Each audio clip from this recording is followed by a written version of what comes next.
Welcome back, ladies and gents. It's Cam here, and once again, I got Shawn Allred from CheapSeat Reviews. Hey, it's good to be back. We so did not record multiple episodes back to back. No, we would never do that. We would never. Sure that is irrefusable. You cannot. No, it's perfectly acceptable in today's modern podcasting world. It's so unheard of. So we figured just of all the topics we wanted to do is like we had a few delays and schedule conflicts, and then I was like, yeah, man, we're so overdue to collaborate. I was like, well, we one way or another, we are talking Mission Impossible. Absolutely. But in particular, let's talk about the stunts. Let's talk about what it is about the suspense, the intrigue, the cool spies that revolutionized it as a small screen and a big screen counterpart. And just, yeah, it's so funny how much like The Fugitive and The Equalizer, Mission Impossible is very much ingrained in many people's minds because it's whether it's the catchy theme or just the whole, just whenever, even if you're at work and you get a briefcase or a certain like a present from someone, no one can help but say this package will detonate in like 5 minutes, 5 seconds. It's just, it's a weird kind of pop culture. It's a counterpart to so many other adventure series, and whether you know it for Tom Cruise doing crazy, dangerous stunts or Peter Graves's narration, it's just it's an interesting long-running spy series, both as a movie and as a show. It's interesting how what is unleashed upon the genre. Well, what's real interesting about this series is that they the movies kind of changed, right? Over so the they first didn't know movie, what they wanted, and then at the same time, right, kind of like James Bond, it went for an identity crisis. That's kind of what makes it interesting at the same time, and at the same time, that's why everyone varies on each one.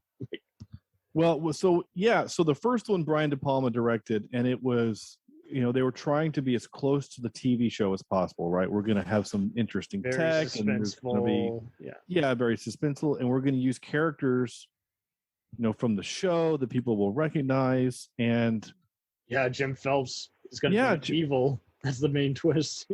Right? Yeah, that he turns out to be the bad guy, and so that was really interesting. So then you get to the second movie,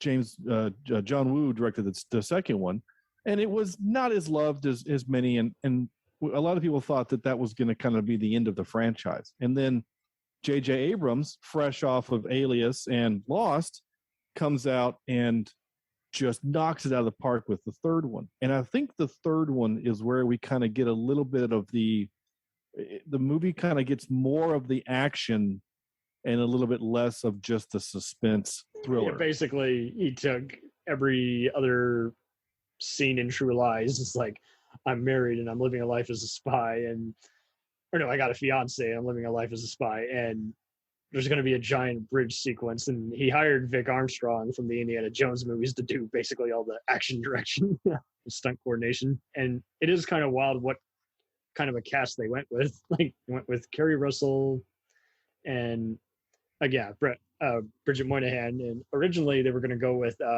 Carrie-Anne Moss and ScarJo, believe it or not, and that didn't stop them because they later went on to big other giant, post-Matrix franchises. But it's so wild how they trained for that movie and then they got fired from that movie and then they replaced them with all these other guys. But and we've had 3 more installments and we got 2 more on the way. That's going to be like a 2-parter. And Christopher McQuarrie is basically taken over with Abrams producing, and Kurtzman, Orsi, and McQuarrie himself pinning various scripts. It's just interesting how it's basically has become Tom Cruise's James Bond Die Hard franchise. Yeah. Even a bit of The Bourne. Dan Bradley worked on part 4, believe it or not. And it's just wild how I can't think of any other era where there's been this many spy movie franchises, because for a while it seemed like Bond was the only one, and then there was the Italian knockoffs, So, or just again, Mission Impossible was on TV. That was the only, and MacGyver was there in the 80s, but in the A-Team, but that's it. So it's interesting how you can have this many spy and assassin movie series in addition to John Wick and Equalizer, and even Olympus Has Fallen, and it's all, some of it's campy and some of it's legit brutal. Yeah, but they're fun for what they're supposed to be, right? Like, I mean, that Olympus Has Fallen trilogy is ridiculous, but it's a lot of fun, and I like them because they're dumb. I legit love them, but yeah, they are very over the top, and it's just a return to the Air Force One kind of 90s kind of movies, and I think that's just it. The 80s and 90s never left all these movie studios' desks, and these ones are trying to be very this is weird because it's like these are trying to be more sincere, definitely not lowbrow, and yet some of the times they get a little too cute for their own good, and yet at the same time they are still pretty cool in that they, again, just have all these death-defying peril situations, and Tom Cruise doesn't always feel like he's playing Tom Cruise, which is good, Yeah, exactly. But I mean, all together, it is kind of wild how it didn't seem like it was going to go anywhere at first, even though it kept making returns and money. And I just don't understand why they had to retool it every time. You would have thought they would have been out the ground running, and then they just took a gamble on it, and part 3 paid off. And then it's like every 2 to 3 years, he's going to come out with a new one. And I definitely got to, who would you say is your favorite villain of the movies? I mean, obviously the show almost always has, dynamite setting or some suspense, but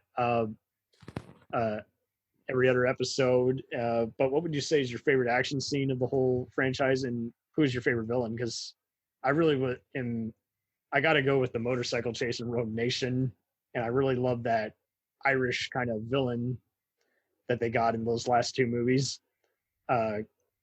Rogue Nation and Ghost Protocol. Was it not Ghost Protocol? Not Ghost Protocol. It's 2018 Fallout. Yeah, Fallout. Yeah, and I'd seen that actor in a bunch of other movies and shows, and I just liked how he kind of gave me a Sean Miller in Patriot Games, a Tom Clancy kind of villain feel. And it's just intimidation and just stone cold, happy to kill millions of people, and not even doing it for a political cause anymore, doing it for just various hidden syndicates who have hired him to basically do the devil's work. Yeah. But yeah, how about you? What would you say are your picks? So for a long time, I would have said that Mission Impossible 3 was my favorite. I really love the tone, the look, the feel of that movie, especially the Tokyo sequence. He's like, I really don't want to get off. It's kind of mildly funny. He's like, I don't want to jump off that building. I'm gonna have to. Yeah, and I know the bridge sequence is great. I like how him escaping from, the headquarters, the Mission Impossible headquarters is a pretty cool little bit. But Philip Seymour Hoffman is probably my favorite of the villains. I just think he's a really good actor, and I just like how just cold and calculating he is the entire time. I think that's really great. And then yeah, he was a match made in heaven. Yeah. And even the fact where he's having to look like him and he just has that one line, he's like, you're so not me. I don't buy your makeup, or you, before they knock him out. Oh, it's funny.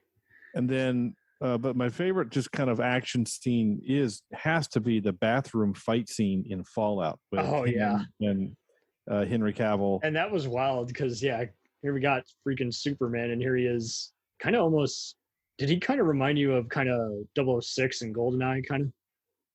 Well, I mean, obviously, yes, with hindsight, because he turns out to be the bad guy. Yeah, it's that whole not part of your team anymore. And then when he sees them sneaking up upon him in the helicopter, that's kind of fun too, because he's like, he doesn't hesitate. He goes and gets out his giant, like, I don't know what it's called, just a giant machine gun. He's just ready to go. He's like, come at me, buddy.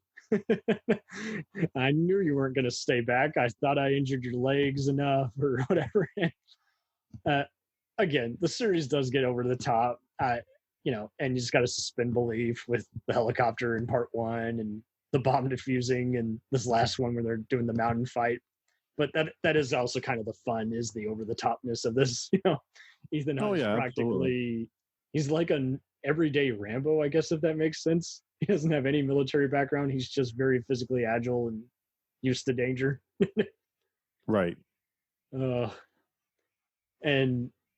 like you say, it is, that restroom fight was just so suspenseful. I didn't expect it to even get that bloody in a PG-13. It's like the only time you're allowed to have like blood on someone's shirt without the censors saying, "Hey, that's too much."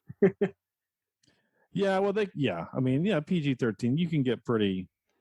I mean, like the Bourne Identity, they allowed people getting shot in the head, but it's so funny what they'll like cry over, and I'm like, that is hardly as graphic as, say, I don't know, all these psycho thrillers where people are getting shanked, Right. Or chewed up. I would never take anyone to that. How did that even get an R? But yeah, it is like these are just fun adventures because you can't say that you might be able to predict who some of the bad guys are, but you can't say you predict some of those stunts or various other espionage bits of intrigue. Even part two, I didn't expect them to make heavy use of a motorcycle. It was like, jeez. So that they went that way, and some of the editing is just very outdated. It's just as a result of John Woo and Paramount disagreeing on how to frame some of the fights. But part one, going back to your earlier point, they found a perfect guy to start it off with, Brian De Palma. And I mean, there's many people who for the longest time were referencing the computer tech heist where he's having to actually rappel down, on the string. Nothing to catch his ball, and him having to not break a sweat for fear of setting off some of the sensitive security system.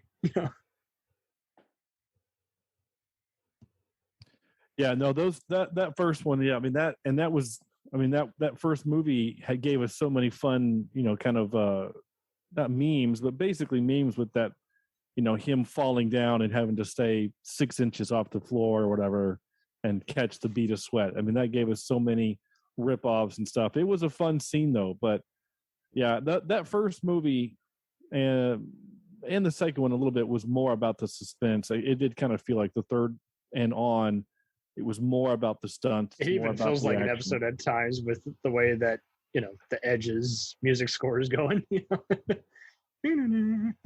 Yeah. Well, yeah, I mean, of course, yeah, the freaking Kid Rock version in that second one is just awful. Oh, yeah.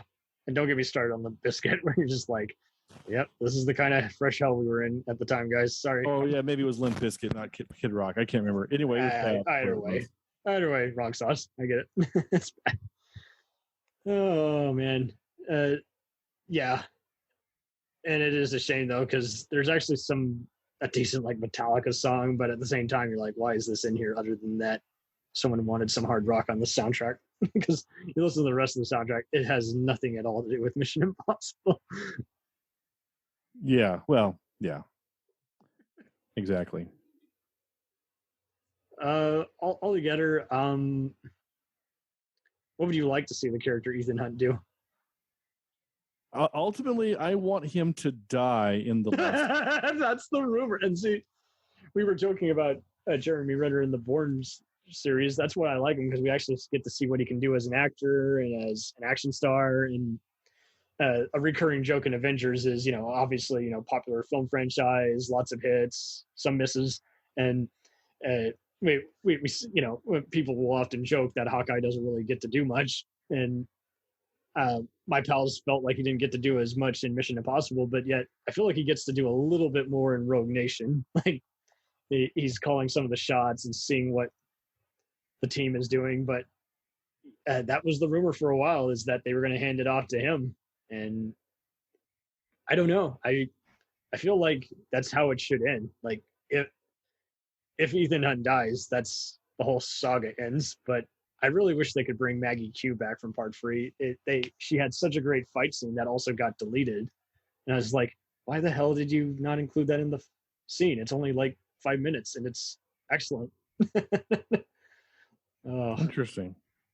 And I think they kind of imply, especially in the trailer for part 4, Ghost Protocol, that she and Jonathan Rhys Meyers' characters had gotten killed. Mm-hmm. But I'll take that with a grain of salt, since they also implied that Luther had died and he shows up at the end of part 4. So yeah, maybe they're in witness protection. I don't know. But if they work at like the NSA CIA equivalent, then they technically already don't exist. So well, yeah, what's the story? Well, one of the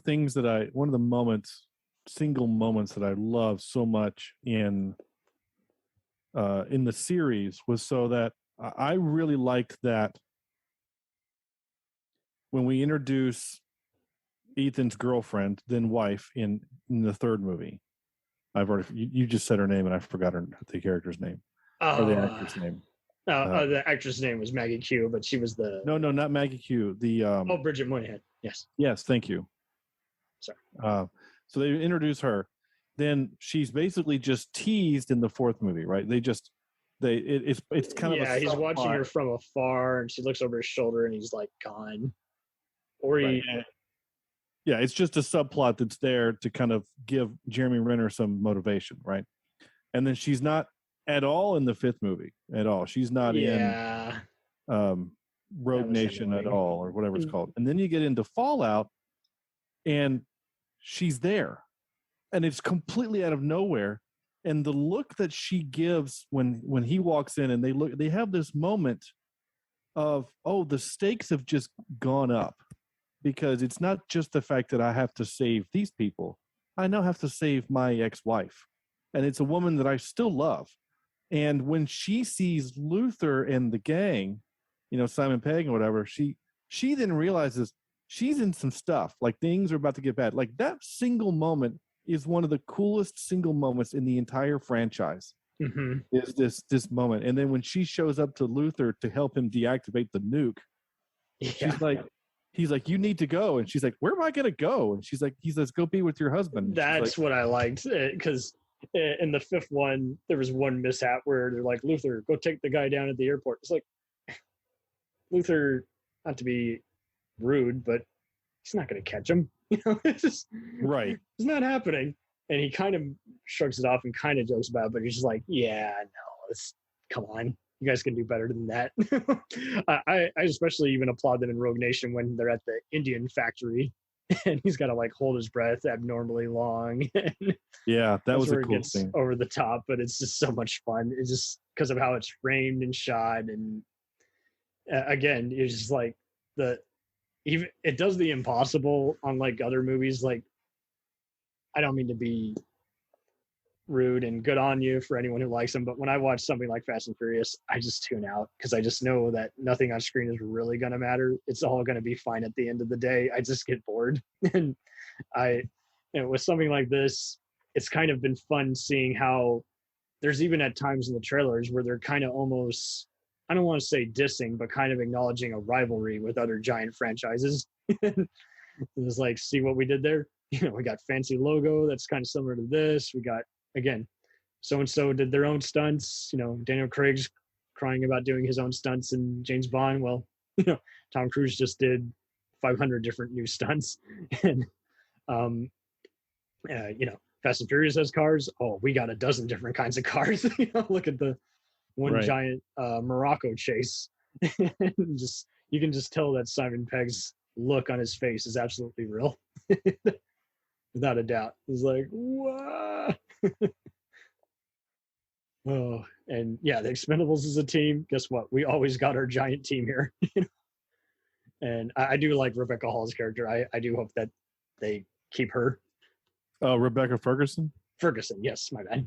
Yeah, no, I say Hall. Big difference, yeah. Different. She's great. I love her. She can be in more things, please. Yes.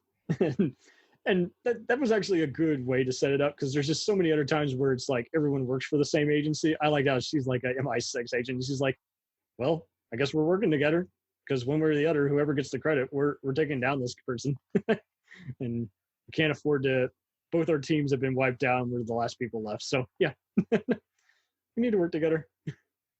Yeah, but it's interesting that I think there's either maybe in this new movie or whatever that it almost feels like there's some kind of romantic thing happening between them, but yeah, it's like they want to go there. Yeah, you don't know if they will go there. It's an interesting tease.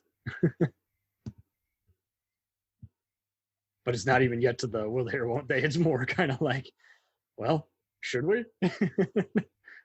Yeah. I do think that somehow he'll have to make some kind of crazy sacrifice or something. Yeah, at this rate, they can't not. They got to. Yeah. Which is fine. Let him go. Let him die as saving the world or something like that. That'd be cool. You mentioned Alias. Were you ever into Spooks, also known as MI5 or Strike Back or The Americans or 24? No. I'll admit, I'm not a big TV guy. I watch a lot of movies. I don't get a chance to watch a lot of film. I just like 24 because it was basically Hitchcock meets Die Hard, but it was all with spy elements, and it was always like each season was literally a 2-hour movie, basically, extended. And what it did well was you really felt the impact when a character was lost and seeing that split screen. And then again, much like with Ethan Hunt, that's the only way this series is going to end, is if the character dies. And you kind of even secretly want there to be a loss after a while, because then you have that excuse for them to go on the rampage and get the much needed revenge finally. And it's just interesting how these are all interconnected, and that Mission Impossible, 24, and even James Bond started doing the whole, now the spy doesn't have the resources this outing, now they have to work off the grid. And so I'd be interested to see if any other spy movies do that down the road, where it's like, okay, you set up their special set of skills, but now can they work off the grid without any assistance, without any backup? They got to be the lone wolf this time. Yeah. Well, yeah, and the last few of them are more. It's less on the gadgets and a little bit more on their skill set and their resiliency and things like that, which is good. Which is, I think, good. Their stamina, is like, we know they can do what they're claiming to do, but can they last as long as they're hoping to last, or are they just going to get a little overwhelmed? And we don't know until we know. Yeah, right. Well, you've summed up a bunch of the best ones. What kind of crazy stunt do you think they're going to do? Because he's been to space. For once, they did it in a sci-fi action movie, not a horror movie.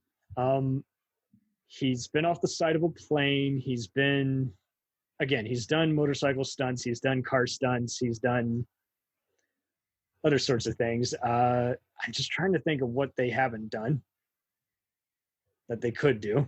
Yeah, who knows? I mean, He's been in every other country just about and actually filmed there. I know that I think in the trailer it does show him either base jumping or jumping out of an airplane. Another one of those kind of things where he's doing shooting people while he's running down. No, it was just one of those, like, it's like one of those suits that looks like a flying squirrel, and he's like kind of gliding down kind of thing. I think it's one of those. Gotcha. Arrow suits, whatever. I can't think of what it's called. I'm with it. That's great. I think he's doing something like that. There's other. There'll be a bunch of other ridiculous stunts that he does. I mean, I just hope it doesn't be like Kill Bill or Pirates of the Caribbean or even Matrix, where it pauses at the most awkward moment. And you're like, fuck, I gotta wait, another year for this. I don't want to wait. I know that they have to make you wait, but I just hope they don't do it and where just like the second half can't deliver. I do hope they film them back to back. No, yeah, they'll definitely leave us on a pretty gnarly cliffhanger. I would suspect. I hope it's badass and it makes you say I want more, but it's in a good way, as opposed to I'm frustrated and now I have too much to expect because they've raised the bar too high for its own good. some movies and shows have done that, whereas like they write themselves into a corner, literally, Yeah.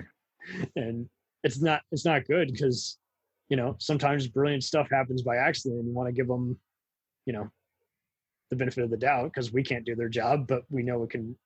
If we know it can be done better, then it gets awkward,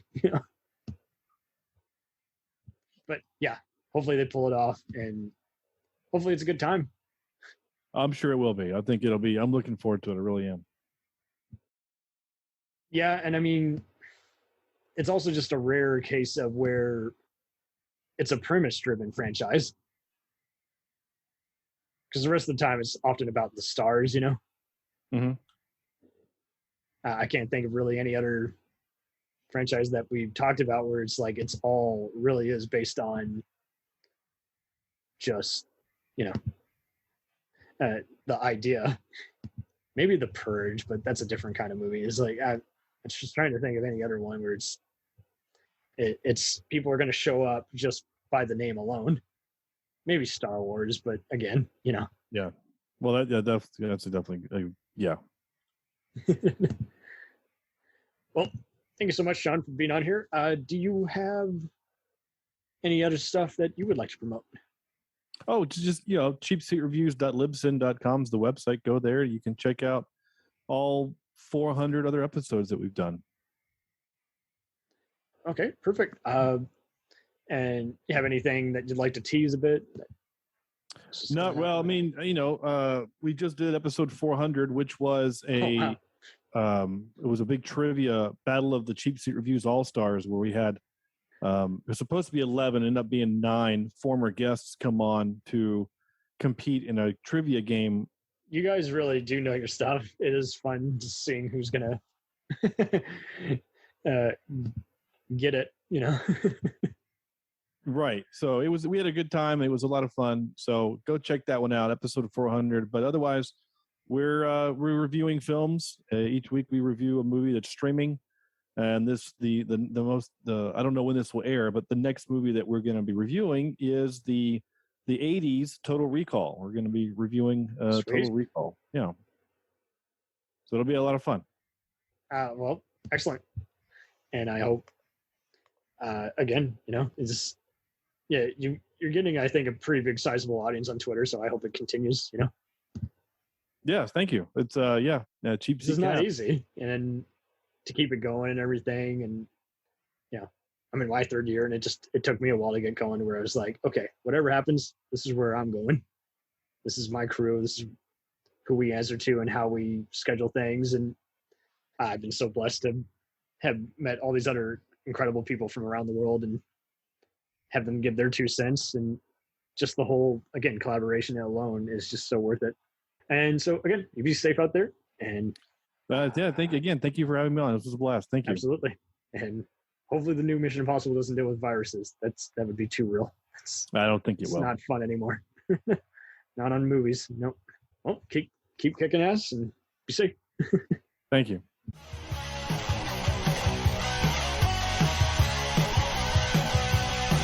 Follow us on the web on Facebook, Twitter, and Instagram.